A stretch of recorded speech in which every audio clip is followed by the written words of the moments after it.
PMO में बैठे गॉडसे के कुछ भक्तों के द्वारा मुझ पर जो एफआईआर हुए उसके ऊपर मैं आज ये प्रेस कॉन्फ्रेंस कर रहा हूं। साथियों, सबसे पहला मेरा सवाल है कि गुजरात में पिछले 8-10 सालों के दौरान 2-4 नहीं 22 एग्जाम्स के पेपर लीक हुए, उसमें कोई इन्वेस्टिगेशन नहीं, कोई जांच नहीं, कोई गिरफ्तारियां नहीं। 1-2 नहीं 22 एग्जाम्स के पेपर लीक हुए। गुजरात में मुंद्रा के पोर्ट पर 1,75,000 करोड़ का ड्रग्स पाया गया। आई रिपीट, जिसकी इंटरनेशनल मार्केट में कीमत 1,75,000 करोड़ है, उतना ड्रग्स पाया गया जिस मुंद्रा के पोर्ट पे। यदि आपके घर में 10 ग्राम भी ड्रग्स पकड़ा गया, पत्रकार साथियों, आपको भी नहीं छोड़ेंगे। लेकिन गौतम अदानी साहब, उनके खिलाफ कोई कार्रवाई नहीं, कोई एफआईआर नहीं, कोई जांच नहीं, कोई इन्वेस्टिगेशन और इंट्रोगेशन के लिए एक बार भी नहीं बुलाया। गुजरात भाजपा की एक दलित समाज की महिला कार्यकर्ता ने भाजपा के सिटिंग मंत्री के खिलाफ बलात्कार करने का, लगातार बलात्कार करने का इल्जाम लगाया। This is discussed in the assembly of Gujarat. Gujarat की विधानसभा में भी इस मुद्दे को उठाया गया। उस मामले में पर भी कोई इन्वेस्टिगेशन नहीं, कोई जांच नहीं, कोई एफआईआर नहीं। इस देश में धर्म संसद के नाम पे एक स्पेसिफिक समुदाय के लोगों के जीनोसाइड का कॉल दिया जाता है, कोई इन्वेस्टिगेशन नहीं होता, कोई जांच नहीं होती। कुछ लोग पब्लिकली कहते हैं कि गोली मारो सालों को, फिर भी उसमें इन्वेस्टिगेशन नहीं होता, जांच नहीं होती, एफआईआर नहीं होती। और मेरे केवल एक ट्वीट करने पर पीएमओ में बैठे गॉडसे के भक्तों ने इतने संगीन 2 एफआईआर मुझ पर कर दिए। What does it show? ये क्या दिखाता है? गुजरात की सरकार, प्रधानमंत्री और देश की मोदी सरकार की मंशा क्या है, उनका इंटेंशन क्या है, उनकी प्रायोरिटी क्या है? 1,75,000 करोड़ का ड्रग्स पकड़ा जा रहा है, उसमें आप किसी की जांच नहीं करना चाहते। एक दलित महिला भाजपा के मंत्री के खिलाफ बलात्कार का इल्जाम लगाती है, आप उसमें कोई जांच नहीं करना चाहते। 1-2 नहीं 22 एग्जाम्स के पेपर लीक होते हैं, आप उसमें कोई जांच नहीं करना चाहते। लेकिन मैंने केवल एक ट्वीट कर दिया, और ट्वीट का कंटेंट क्या है?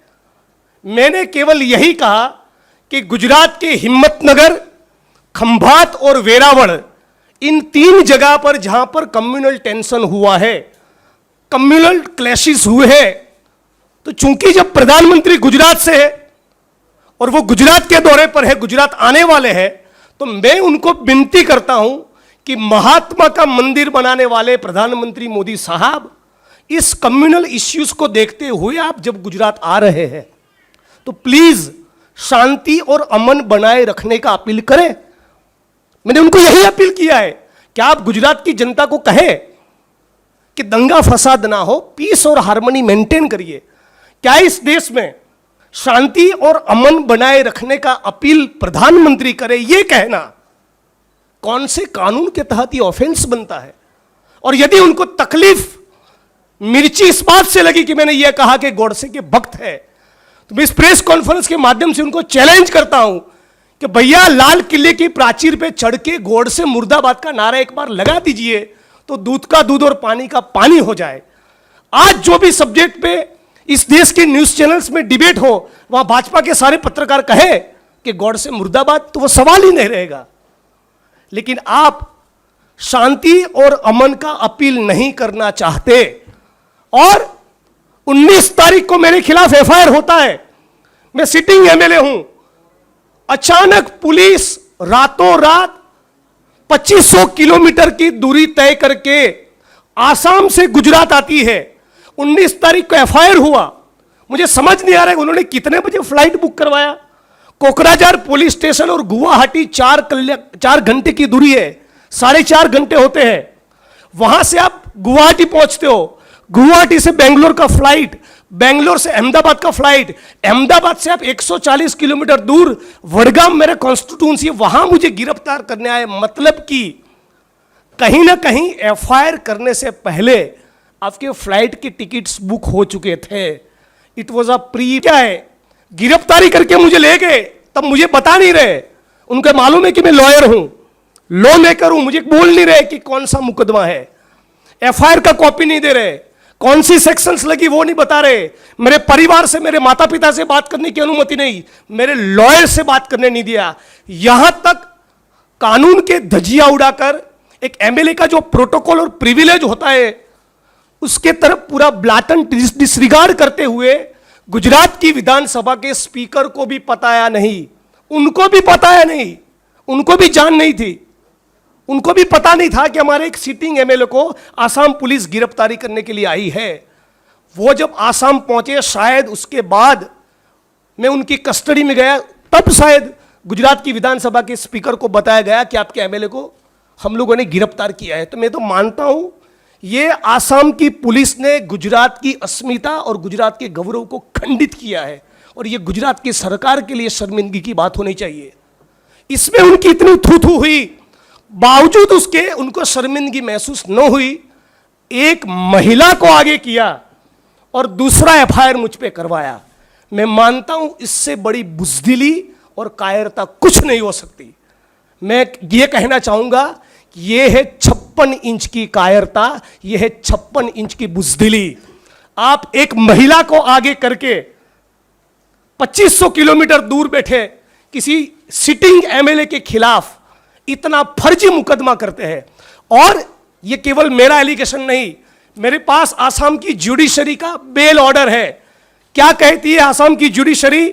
Instant FIR in the second information and seems to be manufactured.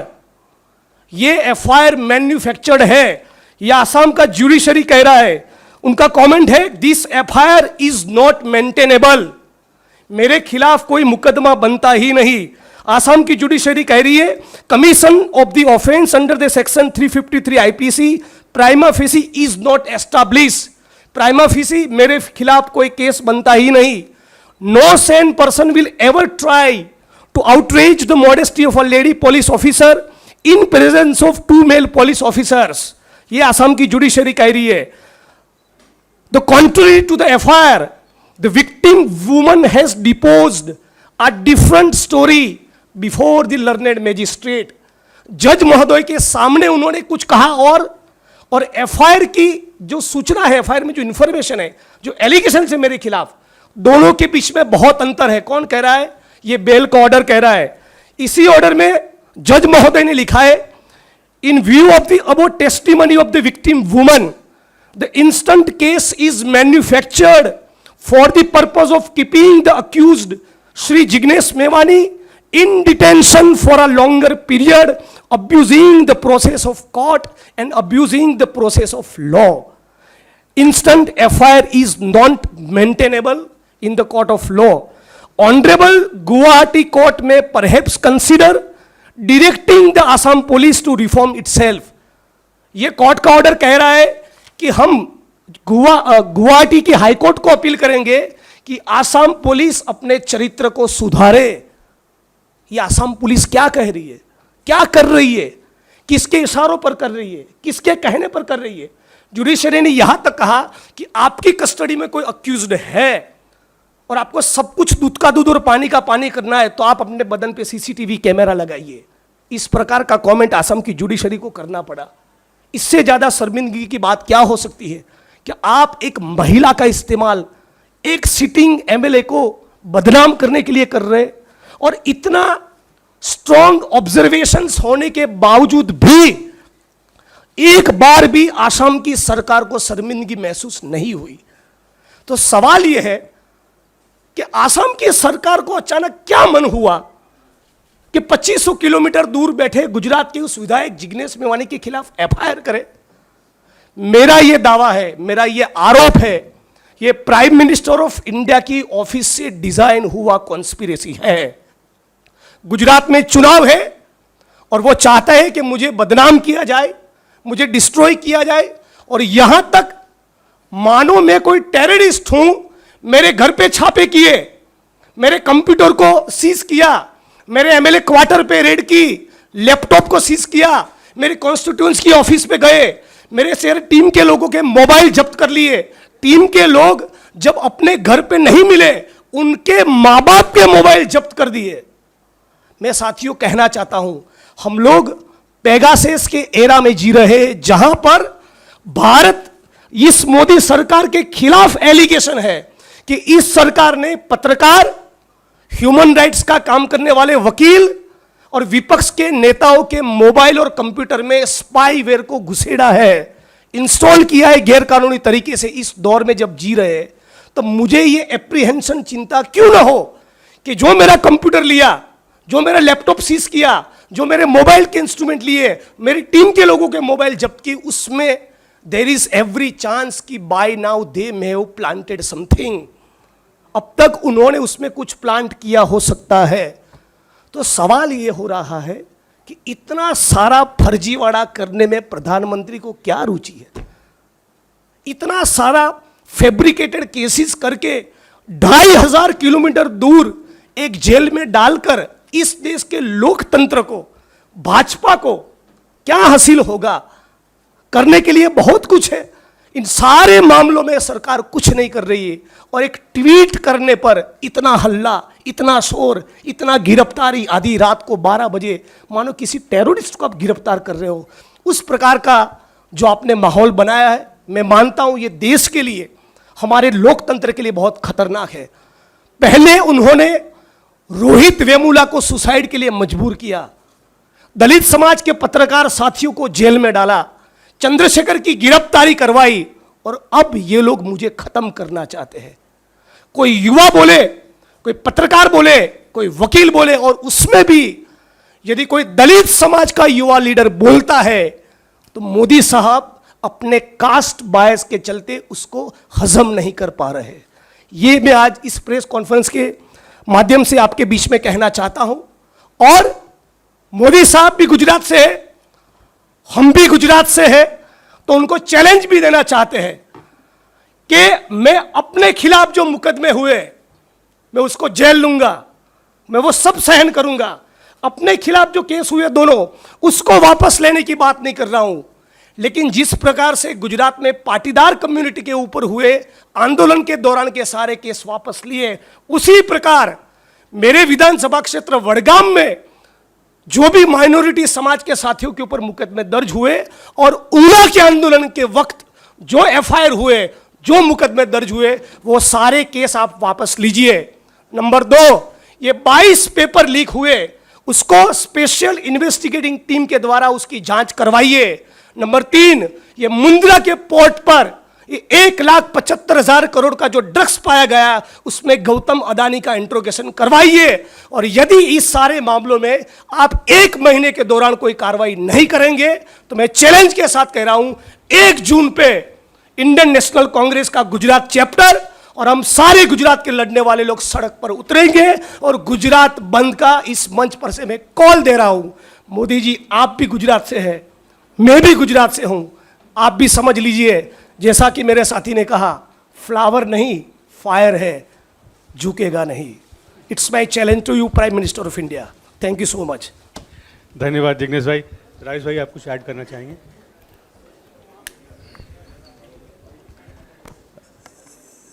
Jignesh Mevani जी ने जितना विस्तार से आप लोगों को बताया कि नरेंद्र मोदी की जो सरकार है वो तानाशाही अंदाज में चल रही है, हिटलर के अंदाज में चल रही है, और ये दलित विरोधी है। किस तरीके से झूठा फैब्रिकेटेड केस बनाकर एक नौजवान की आवाज़ को, जो दलित था, उसकी आवाज़ को दबाने का प्रयास किया गया, और उसके साथ साथ में महिला का इस्तेमाल करके, हमारे लिए महिला बहुत सम्मानित है, लेकिन भारतीय जनता पार्टी आरएसएस जो मनुवादियों की पार्टी है, उनकी नज़र में महिला का दर्जा क्या है वो इस बात से भी साबित होता है। आप लोगों के अगर कोई सवाल हैं तो आप लोग सवाल कर धन्यवाद राजेश भाई। हम आपसे आग्रह करेंगे कि सवाल को इसी विषय पर केंद्रित रखें। आपके अन्य सवालों के लिए सुप्रिया जी हैं हमारे बीच में, वो हम अलग से कर लेंगे। असम का मुख्यमंत्री ने कहा है कि जो आपका जो गिरफ्तारी हुई है उसका बारे में उसको कोई जानकारी नहीं, इस बारे में क्या कहें? ये नामुमकिन है। पूरे देश को पता है, आपको पता है, और असम के मुख्यमंत्री को पता नहीं है।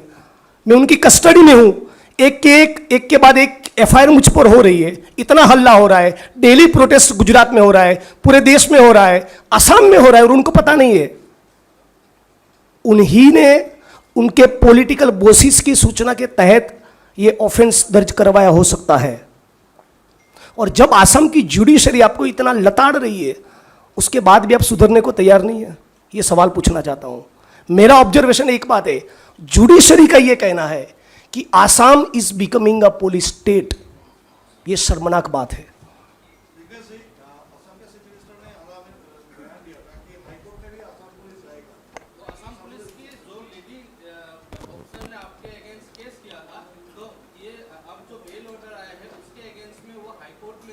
तो वो बेल ऑर्डर को चैलेंज करना चाहते हैं, लेकिन अपने आप को पूछे कि जुडिशरी को क्यों कहना पड़ा कि ये फर्जी एफआईआर है, not maintainable in law, filed with mala fide intentions. Judiciary का यह कहना है कि अक्यूज जिग्नेश मेवानी को जानबूझकर गैर कानूनी तौर पे लॉन्गर पीरियड के लिए, लंबे वक्त के लिए जेल में डाले रखने के लिए ही मुकदमा दर्ज हुआ है। उसके बाद भी शर्मिंदगी से अपना सर झुकाकर माफी मांगने के बजाय अब अपील में जाने की बात कर रहे हो। It's a matter of shame. ये असम का कल्चर नहीं हो सकता। Thank you. Umashankar ji.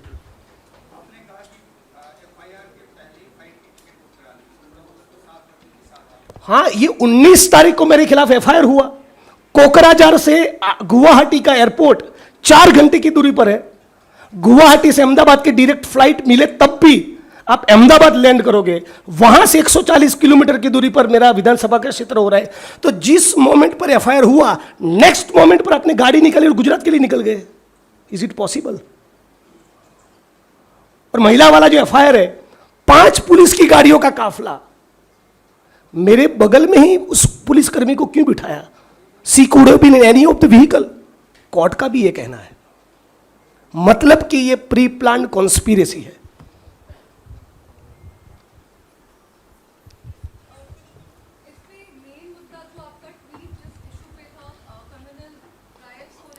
Ji ji.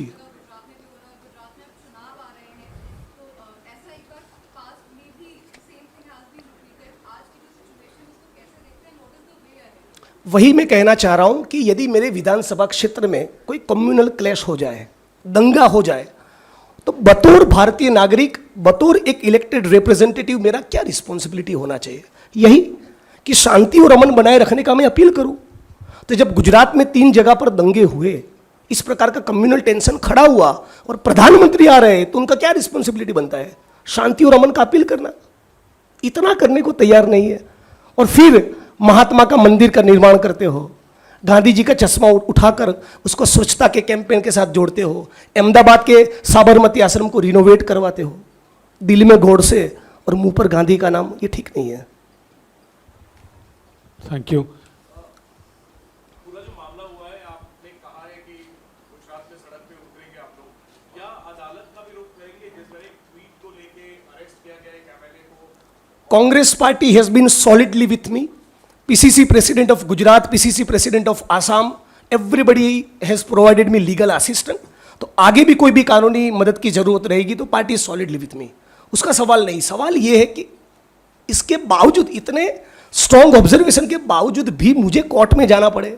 Actually मैं आपको बोलूं, मुझे इस महिला के ऊपर तरस आ रहा है जिसने मेरे खिलाफ कंप्लेन किया, क्योंकि मैं इमेजिन कर सकता हूं कि उसके ऊपर कितना दबाव बनाया होगा। अदरवाइज कोर्ट का जो ऑब्जर्वेशन है उसी के आधार पर I can file a case of criminal defamation read with criminal conspiracy 120B। Generosity दिखाकर मैं ये नहीं करूंगा। ये हमारा कल्चर नहीं है। हमारा गवर्नमेंट है महाराष्ट्र में, छत्तीसगढ़ में, राजस्थान में, किसी भी पुलिस स्टेशन में जाके मैं एफआईआर करवा सकता हूं on the basis of this court order that FIR is not maintainable. हम ये नहीं करेंगे, क्योंकि उसके ऊपर कितना दबाव हो सकता है वो मैं समझ सकता हूं। आपको यह समझना है कि गुजरात के जो लोग आज व्यापारी है, जो रियल एस्टेट में है, जो पत्रकार है, जो सरकार को सवाल पूछते, उनके साथ इन 25-27 सालों में क्या हुआ होगा। धवल पटेल नाम के एक पत्रकार को राष्ट्रद्रोह के आरोप में अंदर डाल दिया। 2 लीडिंग इंग्लिश डेली के एडिटर्स के खिलाफ राष्ट्रद्रोह का केस इस सरकार ने किया है। यही उनका चरित्र है। सुप्रिया,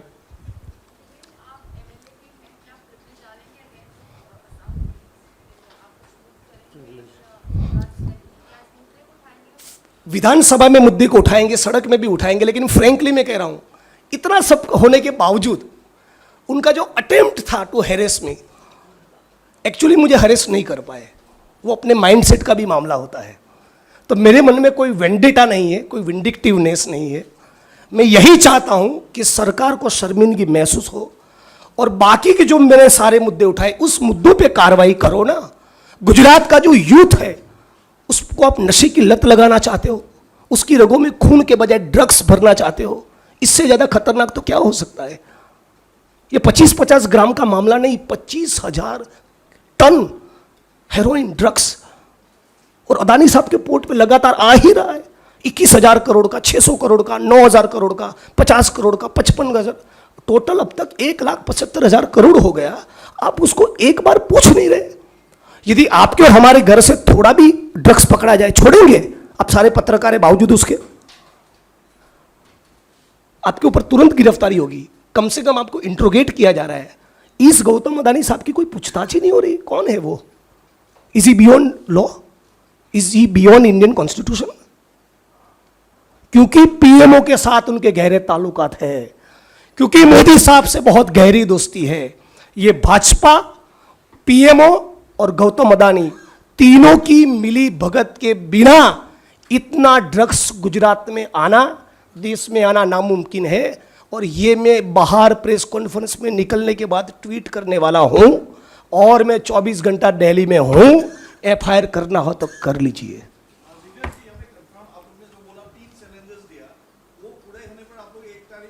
1 जून को गुजरात की सड़क पर उतरेंगे, गुजरात बंद करेंगे। मैं अपने केस वापस लेने की बात नहीं कर रहा हूं। ऊना के वक्त जो दलितों के ऊपर केस हुआ वो वापस लो। ये 22 एग्जाम्स का पेपर लीक हुआ, उसमें कोई जांच ही नहीं हो रही। एक एसआईटी का गठन हो जिसमें 3 अधिकारी का नाम सरकार दे, 3 अधिकारी नाम जिसकी इंटीग्रिटी इम्पेकेबल हो, ऐसे 3 अधिकारी का नाम विपक्ष के तौर पे हम दे, and let there be a free and fair investigation. जांच हो ये ड्रग्स कहां से आ रहा है। गौतम अदानी साहब की इंक्वायरी हो, कुछ नहीं हो रहा है, और ट्वीट पे फायर कर रहे हो। मजाक चल रहा है क्या? एक सवाल वहां से, आप अपना परिचय दे सकते हैं? कहाँ से? मैं तो केरला से हूँ। अच्छा, सुगम, तो ये आपने एलिगेशन उठाया है कि ये पूरा पीएमओ ऑफिस से हुआ है। क्या बीजेपी रूल करने वाला गुजरात से इसको कोई हेल्प मिला है या बीजेपी का? बिल्कुल बिल्कुल। पीएमओ, आसाम पुलिस, आसाम की गवर्नमेंट, गुजरात पुलिस, गुजरात सरकार, उसका पूरा ये एक कलेक्टिव एफर्ट है, ये कलेक्टिव कॉन्स्पिरेसी है।